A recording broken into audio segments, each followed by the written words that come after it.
Stocks வாங்கி விற்று தலைவலியோடு இருக்கிற இன்வெஸ்டராக நீங்கள் இருக்க வேணாம்னு நினைக்கிறீங்களா? மியூச்சுவல் ஃபண்டில் தாராளமாக நீங்கள் இன்வெஸ்ட் பண்ணலாம். 1 கோடி என்ற இலக்கை அடையலாம். சில ஆயிரம் சம்பாதிக்கக்கூடிய ஒரு முதலீட்டாளராக நீங்கள் இப்போ இருந்தாக்கணும். லட்சங்களை கடந்து 1 கோடியை நீங்கள் எட்ட முடியும். மைல்ஸ்டோன்ஸ் 12 அதற்கான ஒரு இடம் தான். அது உங்களுக்காக தான் உருவாக்கி இருக்கும். இந்த பிளாட்ஃபார்ம் மூலமாக நீங்க நிச்சயமா 1 கோடி என்ற இலக்கை அடைய முடியும். ஒவ்வொரு மைல்களாக கடந்து 1 கோடி உங்களுக்கு வந்து சேரும். கீழே உள்ள ஃபார்ம் ஃபில் பண்ணுங்க, M2W சேருங்க, நிம்மதியா இன்வெஸ்ட் பண்ணுங்க.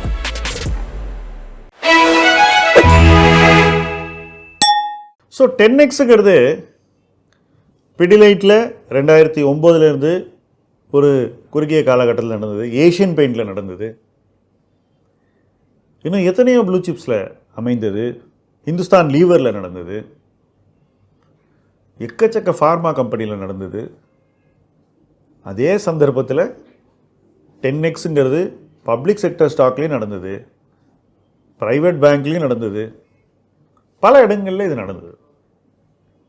எது முக்கியம் அப்படின்னு பார்த்தா என்ட்ரி வேல்யூவேஷன் ரொம்ப ரொம்ப முக்கியம். என்ட்ரி வேல்யூவேஷன் சரியாக இருந்தால் நமக்கு 10X கிடைக்கும். நிறைய பேர் ஆசைப்படுறாங்க 10X தங்கள் போர்ட்ஃபோலியோவில் பார்க்கணுன்னு, ஆனால் அவசரப்படுறாங்க. நிறுவன மதிப்பு குறையும் போது கூட நமக்கு ஏர்னிங்ஸ் க்ரோத் வேகம் பிடிக்காது. ஸோ ஏர்னிங்ஸை உங்களால் மாற்ற முடியாது. வேல்யூவேஷனாக நீங்கள் மாற்றுவீங்க. எப்படி மாற்றுவீங்க? இறக்கிக்கிட்டே வருவீங்க. அப்போ என்ன ஆகும்? ஒரு பக்கம் ப்ராஃபிட் வளர்ந்து கூட மதிப்பீடு குறைய குறைய குறைய ரிட்டர்ன்ஸே வராமல் போயிடும், அல்லது சில நேரத்தில் நெகட்டிவ் ரிட்டர்ன் கூட வந்துடும். எங்கெல்லாம் ஃபஸ்ட்டு நெகட்டிவ் ரிட்டர்ன் வருதோ அந்த இடத்துல 10Xங்கிறது ரொம்பவே தள்ளி போயிடும். அதுவும் இந்த நெகட்டிவ் ரிட்டர்ன் ஒரு 4-5 வருஷம் நீடிச்சதுனாக்கா அது இன்னும் தள்ளி போயிடும். இதுதான் நிறுவனங்களை ரொம்ப அதிகமான மதிப்பீட்டில் வாங்குறதுல உள்ள சிக்கல். ப்ராஃபிட் வளராத ஒரு நிறுவனத்துக்கு நீங்கள் அதிக PE மல்டிபிள் கொடுக்க முடியுமா அப்படிங்கிறது தான் இங்கே கேள்வி. மார்க்கெட் நிச்சயமாக காலப்போக்கில் இதற்கான விடையை தேடும். அது தேடும்போது என்ன பண்ணும்? நிறுவன மதிப்பை குறைக்கும். அதனால தான் ஷேர் ப்ரைஸ் இறங்குது. ஸோ நீங்கள் 10X பண்ண வேண்டிய இடத்துல ஒரு ஷேரை வாங்கிட்டு ஃபஸ்ட்டு 25% லூஸ் பண்ணிங்கன்னா அந்த இடத்துலையே உங்கள் பயணத்தில் ஒரு தடை வந்து விடுகிறது. சகுனம் சரியில்லை. ஸோ இந்த தப்பான சகுனம் ஏன் வந்தது அப்படின்னு நீங்கள் பார்த்தீங்கன்னா, நீங்கள் அதிக மதிப்பு கொடுத்து வாங்குறதுனால மட்டும்தான் அது வர்றது அப்படின்னு நான் உறுதியாக சொல்லுவேன். சமீப நாட்களாக நிறையா பேர் ஒரு மீம் அனுப்புகிறாங்க வாட்ஸ்அப்பில். அதாவது பேங்கை பற்றி. சில வருஷம் முன்னாடி அந்த நிறுவனத்தினுடைய EPS 37 இருந்தது. நிறுவனத்தினுடைய ஒரு பங்கு விலை 1600 இருந்தது. இன்னைக்கு EPS 80 ரூபாயை கடந்துருச்சு. ஆனால் ஒரு பங்கு விலை 1600க்கு கீழே இருக்கு அப்படின்னு அனுப்புகிறாங்க. அதாவது கிண்டல் பண்ணுறாங்களாமா.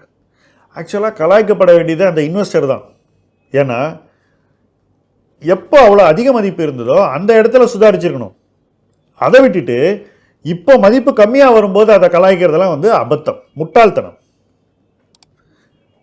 உண்மையிலேயே ஒரு இன்வெஸ்டருக்கு ஹையர் ரிட்டர்ன் பண்ணணும் என்ன பண்ணோம்னாக்கா, நிறுவன மதிப்பு ரொம்ப கீழே இருக்கும்போது அது மிகச்சிறந்த நிறுவனம்னா அதை வாங்கி வச்சுக்கணும். ஏன்னா ஒரு பாயிண்டில் மறுபடியும் அது வளர்ச்சியை நோக்கி போகும்போது, பெட்டர் பர்ஃபார்மன்ஸை கொடுக்க தயாராகும் போது அந்த இடத்துல நிச்சயமாக அதனுடைய ஏர்னிங்ஸ் ஃபாஸ்ட்டாக எக்ஸ்பேண்ட் ஆகும். EPSம் அதிகரிக்கும் போது வேகமாக நிறுவன மதிப்பும் கூடும். பட் அதுக்கு ஒரு லேக் இருக்கும். அது எத்தனை ஆண்டுகள் அப்படிங்கிறது நமக்கு தெரியாது. அத்தனை ஆண்டுகள் நம்ம கொடுக்க தயாராக இருந்தால் தான் மிகச்சிறந்த நிறுவனத்தில் கூட நமக்கு 10X கிடைக்கும். ஸோ ஒரு ப்ளூ சிப் ஸ்டாக்கில் 10Xை நீங்கள் அடையணும்னா லோவர் வேல்யூவேஷனில் வாங்கிட்டு சரியான டைம் ஃப்ரேமை கொடுத்தீங்கன்னா அது கிடைக்கும். நீங்கள் வாங்குகிற இடத்துலேருந்து அதனுடைய EPS வேகமாக வளர வேண்டும். அந்த EPS வளர்ச்சி வேகம் பிடிக்க பிடிக்க நிறுவன மதிப்பு கூடும், வேல்யூவேஷன் எக்ஸ்பேண்ட் ஆகும் மறுபடியும். ஸோ வேல்யூவேஷன் எப்போ சுருங்குதோ, எப்போ கண்ட்ராக்ட் ஆகுதோ அந்த டைமில் வாங்கிட்டு, எப்போ எக்ஸ்பேண்ட் ஆகுதோ அந்த டைம் வரைக்கும் ஓன் பண்ணுறது தான் 10X இன்வெஸ்டிங்கில் சீக்ரெட் சாஸ். அதுதான் ஃபார்முலா. சொன்ன ஃபார்முலா பயங்கர சிம்பிள், ஆனால் ஃபாலோ பண்ணுறது நிச்சயமாக சிம்பிள் இல்லை. இன்னும் நிறைய உதாரணங்களை அடுத்து வர வீடியோவில் பார்ப்போம். 10X இன்வெஸ்டிங் என்பது எல்லோருக்குமான ஒரு கோல் போஸ்ட். ஆனால் அந்த கோல் போஸ்ட் அவ்வளோ ஈஸி இல்லை. அதை நோக்கி கான்சென்ட்ரேட் பண்ணி அடித்தாதான் அந்த கோல் போஸ்ட்டே நமக்கு கிடைக்கும். அதுக்குள்ளே நம்ம அடிக்க முடியும். அப்படி அடிக்கிறதுக்கு ஒரு மைண்ட் ஸ்டேட் வேணும், ஒரு மென்டல் ப்ரிப்ரேஷன் வேணும், ஒரு லேர்னிங் இருக்கணும், பேஷன்ஸ் இருக்கணும். இதையெல்லாம் உருவாக்கி கொண்டு இணைந்து பயணிப்போம். முதலீட்டு களம் உங்கள் களம். நன்றி.